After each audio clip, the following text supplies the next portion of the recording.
initially wanted to study architecture, but I didn't get in school for architecture. I loved technical drawing plans and all that. Like I thought this was actually what I was going to do. I'm pretty liberal. I got the opportunity to actually pick what I wanted to do, and actually like pursue my interests, my passion, and all of that. That type of culture, like oh my god, like Michelle, I'm on this project. Everything that has to do with research, for instance, or everything that has to do with discovery of this, like I need help with this, like could you help me? Yeah, and then people are there. And at some point after, because I came here and then started working and stuff, a lot of my friends are in Nigeria, and then during the weekend I'm talking about work, I'm thinking about work, I'm like wait, this is not all that there is to me.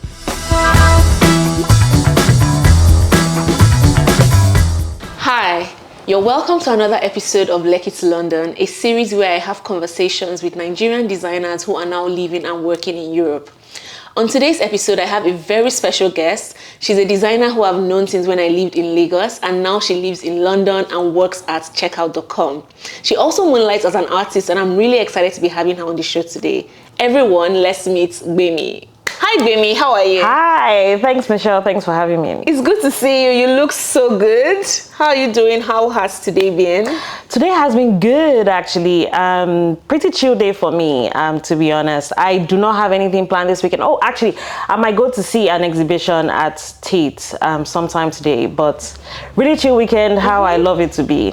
That's really good, that's really good. So Gbemi, tell me about your upbringing. Where were you born? Like what was growing up like for you just before you discovered design? Yeah, so I was born in Lagos. I'm from Lagos as well. I went to school in Nigeria, studied computer science. I think I first discovered design when I was in university. So I went to school in Babcock University in Nigeria. My upbringing was, how do I explain it? I'm pretty liberal, I must say. I got the opportunity to actually pick what I wanted to do, and actually like pursue my interests, my passion, and all of that. So wasn't a really strict upbringing, to be honest. Really chill, liberal, and yeah, I had that freedom and belief in myself, and also belief from other people in me, and that I'll make decisions that would better my life. That's really good. So you said you discovered design when you were in uni. Was that when you now like picked up design as a career, or was it just something that you heard about but you just like kept moving on with your life? So that was when I picked it up as a career. When you were in uni? Yeah, when I was in uni. So actually in my third year, I think, in my third year, I had to go for internship, the regular IT stuff. So I messaged my friend. I was like, oh, I'm looking for... What did you study? Computer science. Which was actually... I actually initially wanted to study architecture, but I didn't get in school for architecture. I loved technical drawing plans and all that. Like I thought this was actually what I was going to do. But in that third year in university, I couldn't get in school for architecture, so I went to study computer science. And then in that third year in university, I reached out to a friend because of the internship and stuff, the IT placement. And I was like, yo, I'm looking for a placement for my IT. I got an internship in XYZ company, and this is what I'm going to be doing there. And he's like, I'm not sure if you're actually going to be learning any skills or anything there. I mean, it's a job because you need a placement for IT, and which, I mean, that meets the criteria and all of that. But I think you should actually do something and get a really good skill that you can use later on. So he told me about product design, about user experience design. I was like, oh, this is actually my first time hearing of this. And he's like, okay, I think you should talk to XYZ person about this. And you should do some research also. So I did some research, and then I found that it was actually really similar to architecture that I wanted to study earlier on. Yeah, so I was like, oh, okay, if I can't study architecture, then I will do this one. So that's how I got into tech. Oh, interesting. So what company was this? Was this the company where you you left? When you left uni, did you keep working there, or were you working there just during your IT period? Yeah, I was working there for just my IT period. So it was 3 months. So after that, what did you do next? After that, I went back to school. I had a cousin at that time that was working on some tech company. Actually, he was trying to build out a team that would service some clients that he had in Canada. And then I used to help him and stuff, but yeah. And that was the experience I was doing while I was in school. And then I came out of uni and found another job. But the first role that I had was very, very crucial to my development as a designer. What made it crucial? First of all, like I was surrounded by really skilled, really good designers, really top tier. Yeah, top tier. They knew what they were doing, and really, really good. So just having those sets of people and being exposed to those sets of people and being exposed to real life projects that we're solving for clients for that business at that time was really, really helpful. I think it's definitely accelerated my growth as a designer. Interesting. How long did you spend it? And do you mind mentioning where this place is? Yeah, it was Dev Center. Oh, Dev Center. Yeah, Dev Center. Yeah, it was Dev Center. Yeah. What did you say? Now, I was saying that I don't even remember. Yeah, I spent 3 months there. No, actually, wait, let me count. It's June, July, August. No, April, May, June, July, August. Yeah, I spent 5 months there. 5 months? Yeah, 5 months. Interesting. And in those 5 months, you say that the experience you had there were very instrumental to how you grew as a designer. Yes. So after Dev Center, where did you go to? After Dev Center, I went back to school. And then after school, I went to Wallets Africa. Wallets Africa. How long were you at Wallets Africa? I was there for about 6 months before I then moved to Sterling Products Organization. Interesting. And you spent like a longer time. Yeah, I spent 2 years at Sterling, and then after Sterling, what did I do after Sterling? Oh yeah, after Sterling, I got a fully remote job for this company, this software as a service company, and then from there I came here. Interesting. Okay, so from Wallets you moved to Sterling, and in Sterling you spent 2 years. What was the reason, or what do you think was the reason you spent 2 years at Sterling as opposed to 5 months and 6 months which you had spent in your previous companies before Sterling? Oh yeah, so at Sterling, it was actually a bigger product organization. I got to work with more designers, got to collaborate more with designers, cross-functional peers also, so developers and product managers as well, researchers and all that.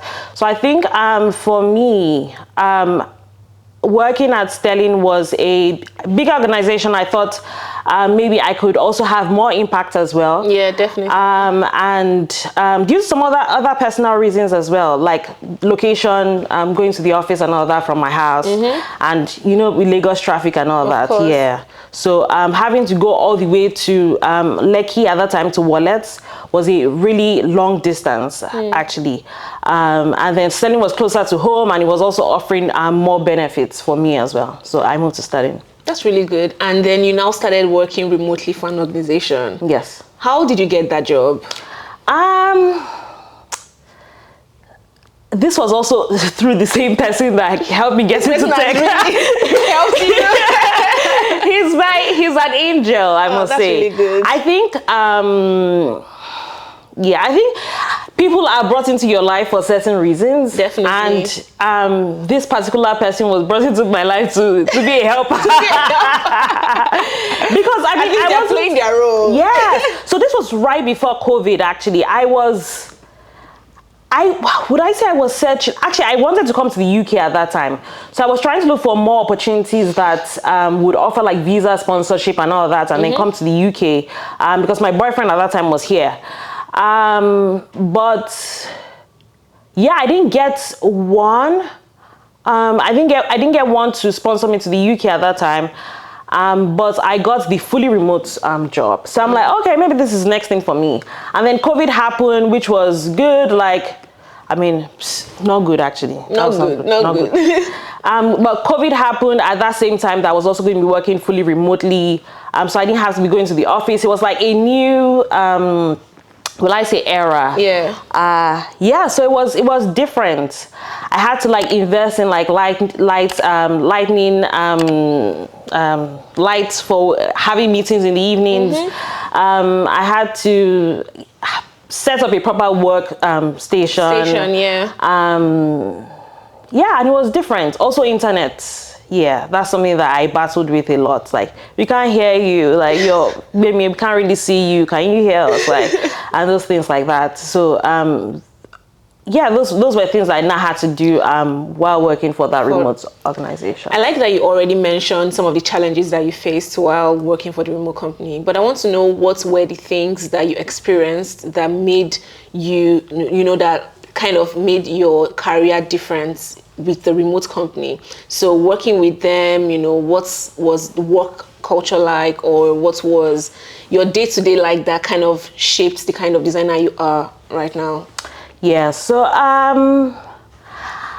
would say that was certainly a different experience for me compared to what I was used to. First of all, I was the only designer on the team, so I had to like lead everything that had to do with product design. Also helping out with like brand design and stuff for the company, and also their charter city. It was a pretty small startup, so we were about 10 maybe. And then they had like customer success people that worked for like different in different cities across Africa. But it was one role that definitely stretched me as a designer, because I had to do all of those things myself. A lot of things I had to like figure out on the job as well, since I was used to like collaborating with other people, other designers, other engineers and all that. Yeah, it was a job. It was a role. Yeah, it was a role. But I think some key skills that I got to do at that time, I think it also reinforced that I can actually do anything if I wanted to actually learn. If I put my mind to it, like I can do anything. Because sometimes they'll be like, oh, okay, you should do XYZ, like different from product design work, which I was already used to. And I'm like, oh my God, like how do I go about figuring this thing out and doing all of these things while also like properly understanding the space, the problem space and the customers that they were trying to solve for, and then doing all of those things together. It was a very interesting experience. But yeah, I think it was also beneficial. It was actually good that I had the opportunity as well. That's awesome. Yeah. So from this remote company, you moved to London, I'm assuming? So I was still working for the remote company when I moved here. Oh, okay. Yes. And then from then, I then got the job at Checkout. Oh, so how did you move here? What was your relocation story like? Yeah, so I got married in 2021, August, and then my husband lives here. So I just moved here on his dependent visa. Oh, that's great. And then I was working for said remote company before, and then switched to Checkout.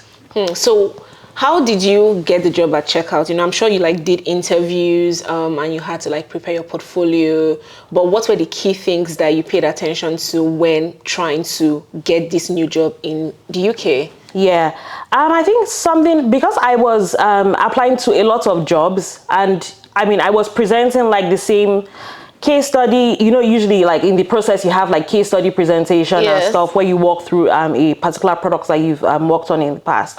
But I found that like while working on or having those interviews, one thing that I was actually doing is like after having interviews, if it's a rejection, they'll most likely tell you why they rejected you, and then I'll go back and then edit my case study.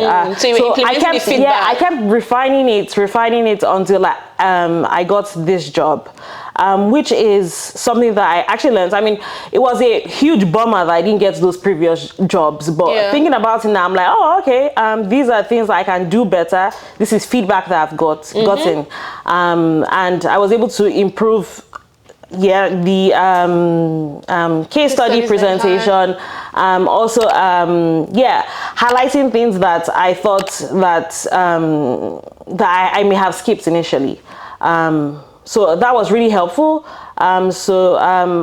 same case study was what I used to get the job at Checkout.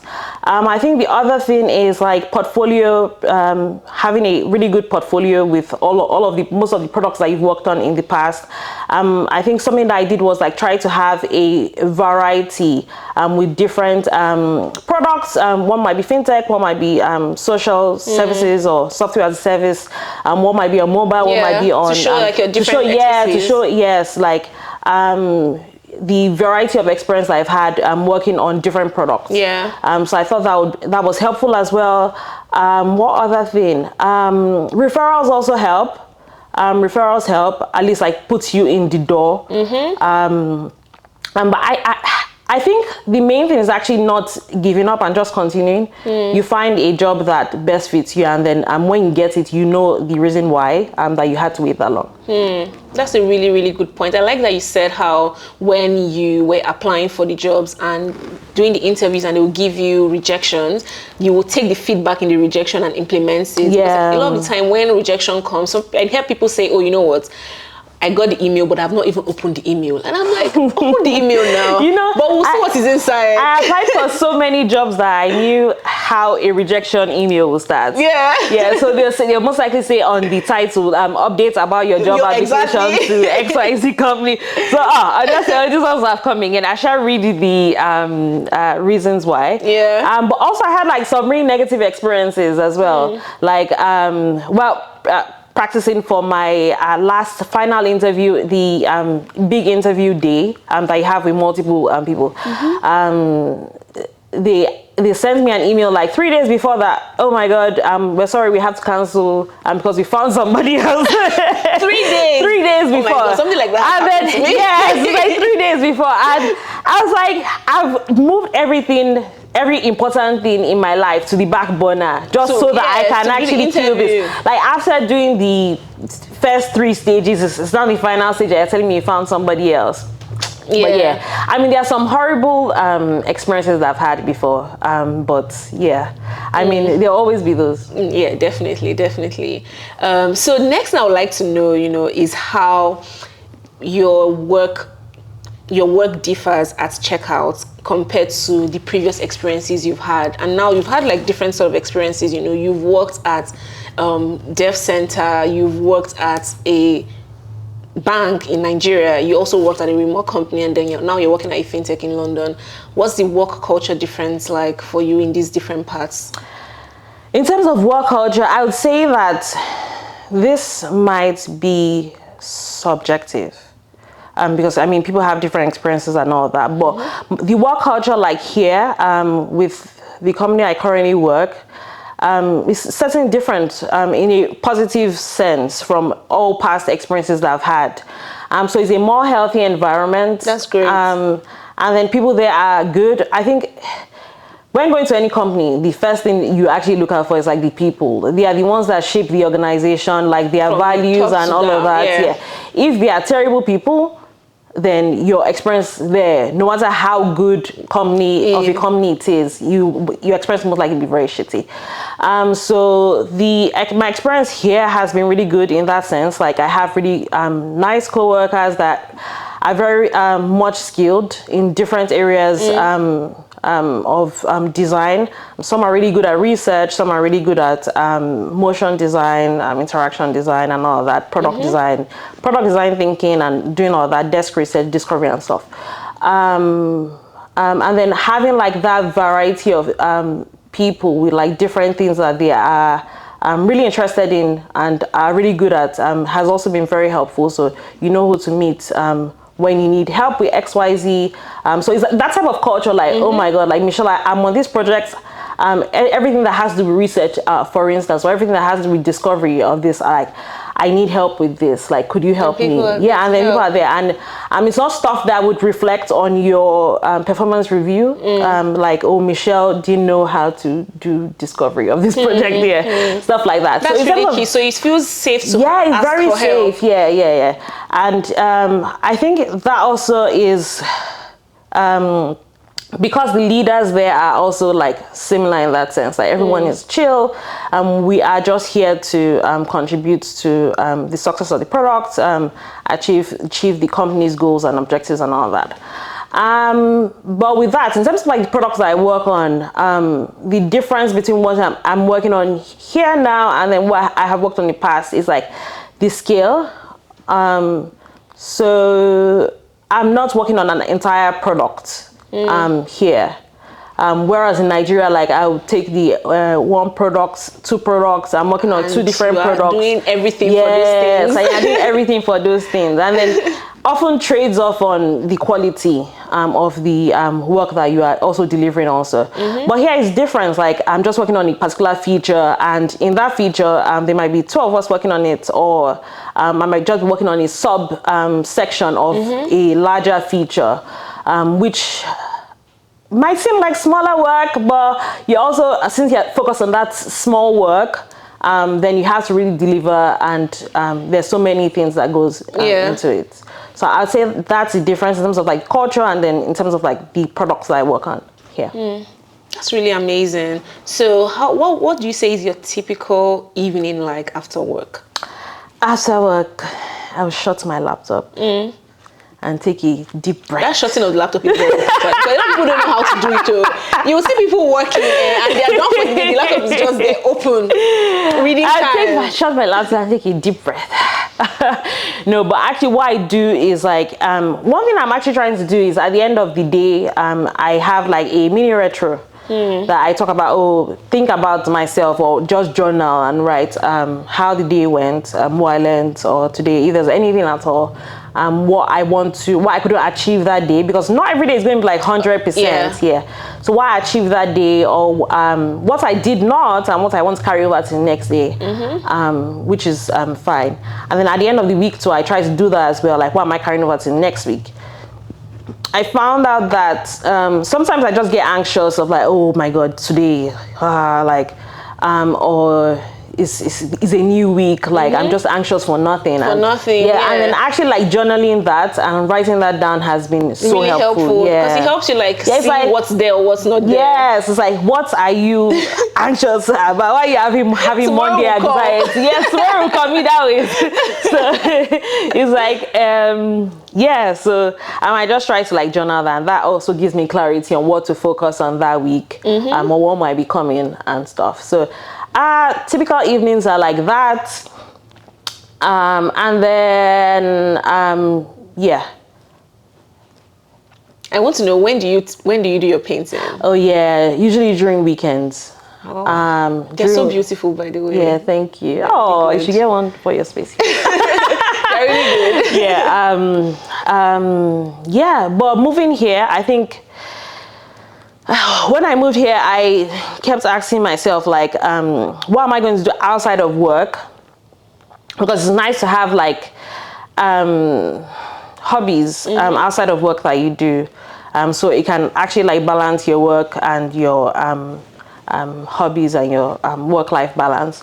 Because I found out that at some point because I came here and then started working and stuff, a lot of my friends are in Nigeria, and then during the weekend I'm talking about work, I'm thinking about work, I'm like, wait, this is not all that there is to me. Like, I know that I actually like painting, I know that I like doing other things, so why not I take it on? And then that's really amazing. So it's good. So I have one more question for you. Okay. You know, if there is anyone watching this show right now and they are at the place where you were, when you were trying to move, when you moved here, I guess, and you were trying to get your job at checkout.com, what would you advise them? I'd say keep going. I think there is an opportunity for everyone. You don't need to pick up all the new skills that you see out there, to be honest. Just pick something that you're really good at and focus on it. I think a curious mind will take you really far. So long as you remain curious, curiosity will take you far, is what I would say. So keep your mind open. There are always people doing things better than you are. So remain humble, and that's the only way you actually go far and learn. That's really amazing. So you said we should remain curious. I need everyone to take this seriously. So we should remain curious. A curious mind will take us really far. We should stay humble, because there are also always going to be people who can do something so learn better from than us. them. Yeah, and we should pick something and focus on it. We shouldn't try to do everything at once. You know, pick one thing, focus on that thing, and give it your best. I don't think there's any better way to end this video than with this. So thank you for joining, and look out for the next episode. Okay? Yes. Bye.